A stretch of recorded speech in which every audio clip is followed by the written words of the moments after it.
Bueno, y seguimos en las 5 de las 7. Vamos a conversar ahora con Hans Cáceres. Él es vocero de la Asociación de Gerentes y Administradores de Clubes, Condominios y Afines del Perú.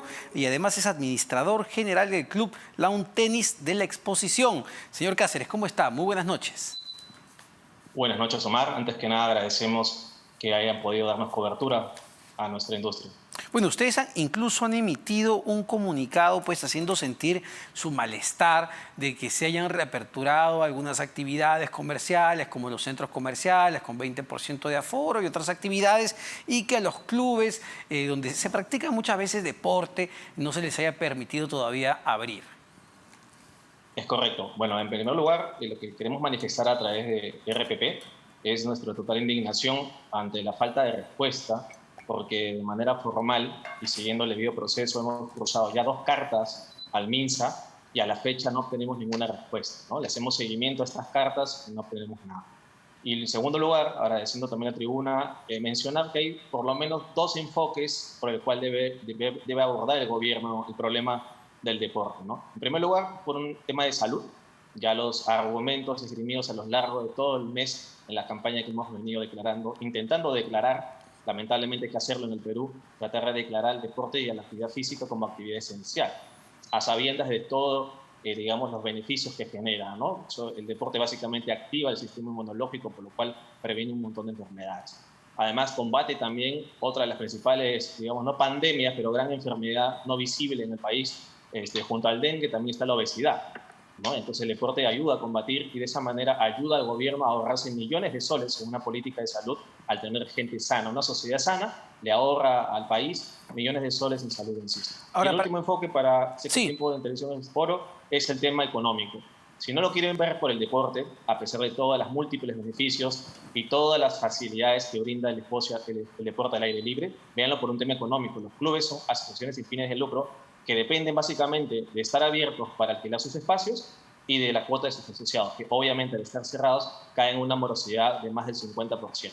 Tenemos costos fijos que cubrir y no podemos cubrirlos con apenas las cotizaciones morosas que tenemos en nuestros asociados.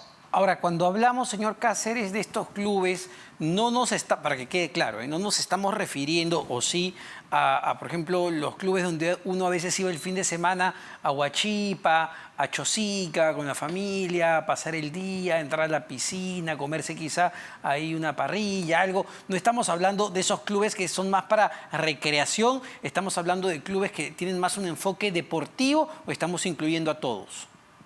Es correcto, y agradezco la pregunta, muy buena. Efectivamente, nosotros en Asoje Club lo que estamos pidiendo, muy alineados y muy, digamos, empáticos con la realidad que vive el país, es únicamente habilitar las actividades deportivas de los clubes. Las actividades sociales, de octubre a enero de este año, estuvieron clausuradas. No podemos decir que los clubes deportivos no tienen áreas sociales. Las tienen, en mayor o no menor medida. Algunos son más sociales que deportivos. Pero en el caso concreto, lo que estamos pidiendo y estamos en pie, llamémoslo así, de lucha, es porque los espacios deportivos dentro de los clubes, que representan el 80 o 90% en promedio, y que a su vez en un 90% son al aire libre, estos están parados por un 10% o un 5% de áreas sociales. Que insisto, tenemos todos los protocolos, tenemos igual que el fútbol, tasas, tenemos data. El fútbol arrojó una data de 1,8. Nosotros los clubes nos hemos tomado el trabajo de generar nuestra propia data con nuestros trabajadores, nos arroja un 1%. Las estadísticas están ahí para comprobarlas por parte del MINSA y por eso pedimos una mesa de trabajo. No pedimos inmediatamente que nos abran sin más, pero por lo menos que nos respondan, que nos digan A, B, C, D para seguir una ruta y poder abrir de manera, digamos, alineada a lo que dice el gobierno. Pero la falta de respuesta nos preocupa, ¿no? Ustedes ya pudieron abrir, pudieron aperturar entre octubre del año pasado y enero de este año, antes de que se dé la cuarentena focalizada, entiendo. Es correcto. ¿Qué protocolos? De los últimos 12 meses hemos estado cerrados 8. Solo abrimos de octubre a enero. Fuimos los últimos en abrir en la fase 4 de reactivación económica, la primera cuarentena, y hemos vuelto a estar cerrados y hasta ahora no abrimos en la segunda cuarentena. ¿Qué protocolos se establecieron en ese momento de la reapertura y si estos protocolos tendrían que cambiar ahora si es que vuelven a abrir? Bueno, el protocolo es muy sencillo. Básicamente se eliminaron por completo las actividades sociales, se clausuraron dichas áreas. Los restaurantes, que es un sinónimo común en todos los clubes, operaron con los mismos protocolos y las mismas restricciones que operaban los restaurantes en la calle. En las actividades culturales se limitaron. Los gimnasios no volvieron hasta la segunda quincena de diciembre, cuando recién los habilitó el gobierno también en la Sí. calle, digamos en la república. Y los deportes solamente estuvieron habilitados los deportes individuales, al aire libre y con distanciamiento. Entiendo. ¿Cuánta gente depende de esta actividad? ¿Cuánta gente depende de los clubes? ¿Dan trabajo a cuántas personas? Bueno, en primer lugar, siempre respondiendo la pregunta desde los dos lados. En primer lugar, defendemos a los más de 120.000 deportistas que, insisto, hacen deporte, no hacen actividad física meramente ni vienen a jugar, hacen deporte con la intensidad que eso requiere y la infraestructura que eso requiere. Por eso los clubes somos el lugar idóneo. Y por otro lado, representamos a más de 15.000 trabajadores, entre trabajadores independientes, trabajadores directos e indirectos. Y me dice que han enviado ya comunicaciones, cartas al Ministerio de Salud, pero no han obtenido respuesta. En este caso, quizá, no sé, algún ministerio, otro ministerio, el Ministerio de Educación por el tema del deporte, el Ministerio de la Producción, el Ministerio de Comercio Exterior, que han sido quizás los ministerios más activos con los temas de reanudar actividades, o solo se han comunicado con el Ministerio de Salud. Bueno, empezamos con una carta a la PCM a través de la ANSP, pero esta fue derivada al MINSA. Y en ese sentido, por eso las siguientes cartas las hemos digamos, enviado directamente ya al MINSA. Pero efectivamente, bueno, ahora tocamos las puertas y por eso queremos atraer los medios que los otros ministros se involucren. Como digo, en los restaurantes, por ejemplo, invitamos a Mincetura que se manifieste. Le comento rápidamente, la mitad de los restaurantes que operaban antes de la primera cuarentena no volvieron cuando abrimos las puertas. Y hoy prevemos que, por ejemplo, en el Club La tenía la exposición que yo administro personalmente, de los 3 que quedan volverá uno apenas. Entonces es una industria dentro de otra industria que se ve muy afectada. Entonces invocamos multisectorialmente a todos los ministros que vean al club como un ente multisectorial. Eso es, y por lo tanto que de manera agregada va mucho más allá de solo el deporte. ¿Y qué pasa con el club mientras está cerrado? Es decir, me imagino que debido a las canchas necesita de todas maneras un proceso de mantenimiento. Ustedes siguen contratando personas, siguen invirtiendo. ¿Qué pasa ahí? Has tocado un tema, el tema más sensible.